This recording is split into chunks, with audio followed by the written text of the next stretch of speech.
Pronoun का question number 11 है, he has lost all which I gave him. अब देखो, अगर किसी सेंटेंस में कोई भी सुपरलेटिव डिग्री आ जाए, जैसे बेस्ट वगैरह हो गया है ना, सुपरलेटिव डिग्री आ जाए, या फिर ऑल आ जाए, ठीक है, तो ऑल आ जाए, सुपरलेटिव डिग्री आ जाए, ओनली आ जाए, सेम आ जाए, तो इन सभी वर्ड्स के साथ आने वाला जो भी रिलेटिव प्रोनाउन होगा वो केवल और केवल कौन सा होगा, डेट होगा। तो देखो इस सेंटेंस में ऑल आ रहा है, तो विच रिलेटिव प्रोनाउन का हम यूज नहीं कर सकते, यहाँ पे हमें कौन सा रिलेटिव प्रोनाउन यूज करना होगा, डेट। नेक्स्ट क्वेश्चन, तो एरर आपके ऑप्शन बी में हो जाएगी।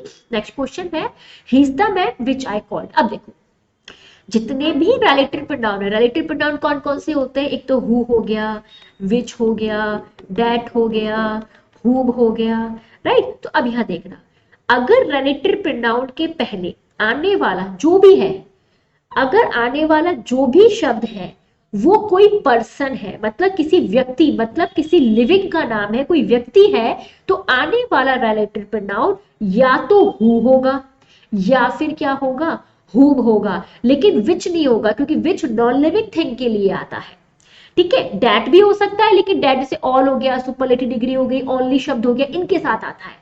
लेकिन यहाँ पे द मैन, ये एक व्यक्ति है, क्योंकि एक आदमी है, तो आदमी के लिए या तो हु लगाएंगे या हु। तो एरर तो मुझे मिल गई मैम, एरर तो बी में है, तो एरर का तो आंसर खत्म हो गया। अब मुझे नहीं पता हु आएगा या हु आएगा, पर इतना पता है आंसर विच नहीं आएगा, क्लियर। लेकिन अपन तब भी देख लेते हैं कि आंसर क्या आएगा। अब देखो यहाँ पे अगर सब्जेक्ट की जरूरत हो तो आप यहाँ पे रिलेटिव प्रोनाउन क्या लगाना, हु लगाना, और सेंटेंस में ऑब्जेक्ट की जरूरत हो तो रिलेटिव प्रोनाउन आप क्या लगाना, हुम लगाना। इसको पहचान करने का शॉर्ट तरीका, सेंटेंस में जब भी ऐसा हो तो आप सबसे पहले ये देख लो कितनी वर्ब्स है, तो वर्ब एक और ये होगी वर्ब दूसरी, ये सेकंड फॉर्म है, ये इजारा आपकी हेल्पिंग वर्ब है, तो आपकी वर्ब टोटल कितनी होगी, दो। तो सब्जेक्ट पे कितने होने चाहिए, दो होने चाहिए। तो इसका सब्जेक्ट तो ये रहा और इसका सब्जेक्ट ये रहा, तो सब्जेक्ट पे कितने हो गए, दो। अगर सब्जेक्ट और वर्ब बराबर हो जाए तो हम हमेशा ऑब्जेक्टिव केस लगाते हैं, तो विच की जगह क्या आएगा, हुम आएगा। और अगर सब्जेक्ट एंड वर्ब बराबर ना हो, मतलब सब्जेक्ट कम हो और वर्ब ज्यादा हो, तो हमेशा आप सब्जेक्टिव केस लगाएंगे। इस कंसेप्ट को पूरा जो ग्रामर मैंने पढ़ाया हुआ है ना डिटेल से पढ़ना, वहां देखिएगा अच्छे से जाके, वहां अच्छे से समझ में आएगा। लेकिन उसके लिए आप इस तरीके से कर ले, या फिर दूसरा तरीका, ही इज द मैन, ये वो आदमी है जिसको तुमने कॉल किया। तो काम क्या किया था, कॉल करने का, ये वर्ब है। कॉल किसने किया, सॉरी विच आई कॉल, मैंने, आई, तो आई मेरा सब्जेक्ट हो गया, मैंने कॉल किया किसको, इस आदमी को, तो ये आदमी मेरा ऑब्जेक्ट है, तो ऑब्जेक्ट के लिए ऑब्जेक्टिव केस क्या लगाते हैं, हु। इस तरीके से बेसिक से भी आप कर सकते हैं, चॉइस इज योर्स। नेक्स्ट है, this is the girl who play ten pins bowling. ये वो लड़की है जो क्या खेल रही है, ten pins bowling. Ten pins bowling game होता है, मैं जानती हूँ आपको आता है, एक्चुअल में आपने पढ़ा हुआ भी है, देखा हुआ भी है, लेकिन नहीं देखा हो तो बता देती हूँ। टेन पिन्स बॉलिंग में क्या होता है, एक तरीके का ट्रैक होता है और यहाँ पे ऐसे व्हाइट कलर की 10-12 ऐसी बॉल्स होती है, मुझे डिजाइन तो समझ में नहीं आ रही, हाँ इस तरीके की बॉल होती है जिसकी नेक पे रेड कलर की रिबन लगी हुई होती है। यहाँ पे एक लड़का खड़ा हुआ होता है, उसको एक बॉल दी जाती है जिसके अंदर बहुत सारे छेद होल्स होते हैं, वो इन होल्स से बॉल को पकड़कर और इन सारी बॉटल्स को नॉकआउट करता है, मतलब गिराता है, और जैसे ये बॉटल गिर जाती है इस गेम को टेन पिन्स बॉलिंग कहा जाता है। तो अब देखिएगा, दिस इज द, देखना सबसे पहले अगर सेंटेंस में कोई रिलेटिव प्रोनाउन यूज हुआ हो, ये मान लो रिलेटिव प्रोनाउन है, ठीक है, रिलेटिव प्रोनाउन के बाद अगर आपकी कोई वर्ब आती है तो ये आने वाली वर्ब इस रिलेटिव प्रोनाउन के पहले बैठे हुए शब्द के अकॉर्डिंग लगाई जाएगी। अगर ये शब्द सिंगुलर है तो आने वाली वर्ब क्या लगाना, सिंगुलर लगाना। लेकिन अगर ये शब्द आपका प्लूरल निकलता है तो आने वाली वर्ब भी कैसी लगाओगे, प्लूरल। तो यहाँ पे देखिएगा, ये है आपका रिलेटिव प्रोनाउन, ये रहा आपका वो शब्द एक लड़की, और अगर ये लड़की एक है तो आने वाली वर्ब यहाँ पे सिंगुलर लगाना, मतलब वर्ब की एस और एस फॉर्म लगाना। लड़की अगर एक है तो वर्ब आप सिंगुलर लगाएंगे तो प्ले का क्या बन जाएगा, प्लेस बन जाएगा। तो आंसर आएगा this is the girl who plays ten pins bowling. Clear हुआ। नेक्स्ट क्वेश्चन, अगला question number 14, yourself and he reach there in time. अब देखना, ये होते हैं ऐसा कोई भी वर्ड जिनके एंड में सेल्फ या सेल्व्स आ जाए, सेल्व्स आ जाए तो ये सारे के सारे शब्द होते हैं रेफ्लेक्सिव प्रोनाउन। कौन से प्रोनाउन होते हैं, रेफ्लेक्सिव प्रोनाउन, और किसी भी सेंटेंस की शुरुआत में रेफ्लेक्सिव प्रोनाउन का यूज कभी भी नहीं होता, एक सेंटेंस का सब्जेक्ट कभी भी नहीं बनता। तो योरसेल्फ कहना बिल्कुल गलत होगा, ये यू सेल्फ नहीं योरसेल्फ है, योरसेल्फ कहना गलत होगा। आप इसकी जगह इसका सब्जेक्टिव केस यू लगाएंगे, जैसे यू, योर, यू, योरसेल्व्स। समझ में आया? तो योरसेल्व्स की जगह हम क्या लगाएंगे? यू। अगर माई सेल्फ होता तो आई लगा देते, तो सबके रिफ्लेक्सिव प्रोनाउन हटा दिए जाएंगे, रेफ्लेक्सिव प्रोनाउन नहीं आएगा। तो एरर तो समझ में आ गई, रेफ्लेक्सिव प्रोनाउन नहीं आएगा चाहे जो भी है, लेकिन इसमें एरर क्या आएगी? इसमें यू आएगा। Next question, she introduced as a co director of Euclid campus. देखो, इंट्रोड्यूस्ड एक ऐसी वर्ब है जो अपने बाद हमेशा रेफ्लेक्सिव प्रोनाउन को लेती है, राइट? तो इस इंट्रोड्यूस के बाद कोई रेफ्लेक्सिव प्रोनाउन मुझे यहाँ पे नजर नहीं आ रहा, जबकि आना चाहिए था।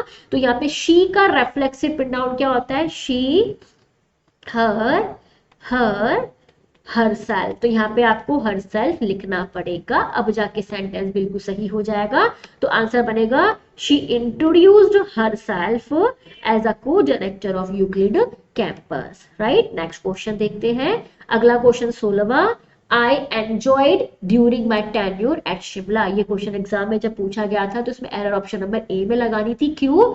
जैसे इंट्रोड्यूस्ड एक वर्ब है, इंट्रोड्यूस्ड एक वर्ब है, उसी तरीके से एंजॉयड भी एक ऐसी वर्ब है जो अपने बाद रेफ्लेक्सिव प्रोनाउन को कैरी करती है।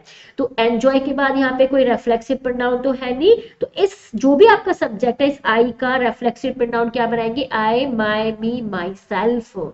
यू होता तो योर सेल्फ, ही होता तो हिमसेल्फ, शी होता तो हर सेल्फ। तो जो भी सब्जेक्ट है उसके अकॉर्डिंग रेफ्लेक्सिव प्रोनाउन आएगा। लेकिन ये क्वेश्चन एरर में पूछा गया था, तो मुझे इतना तो पता लग गया था, एंजॉय एक ऐसी वर्ब है जो रेफ्लेक्सिव प्रोनाउन लेगी, इसमें प्रोनाउन है नहीं, इसका मतलब एरर है। सीधे आगे मूव कर जाओ। Next question, you should keep yourself away bad boys. आपको बुरे बच्चों से अपने आप को दूर रखना चाहिए। अब देखना, कीप एक ऐसी वर्ब है जो अपने बाद कभी भी रेफ्लेक्सिव प्रोनाउन को कैरी नहीं करती है, इन्हें रेफ्लेक्सिव प्रोनाउन की जरूरत नहीं पड़ती। तो कीप के बाद जो रेफ्लेक्सिव प्रोनाउन इन्होंने यूज किया है ये गलत है। योरसेल्फ भी सही होता है रेफ्लेक्सिव प्रोनाउन, और योर सेल्फ भी सही होता है। तो आप ऐसे मत समझना कि इसमें कोई गड़बड़ है, दोनों ही सही है।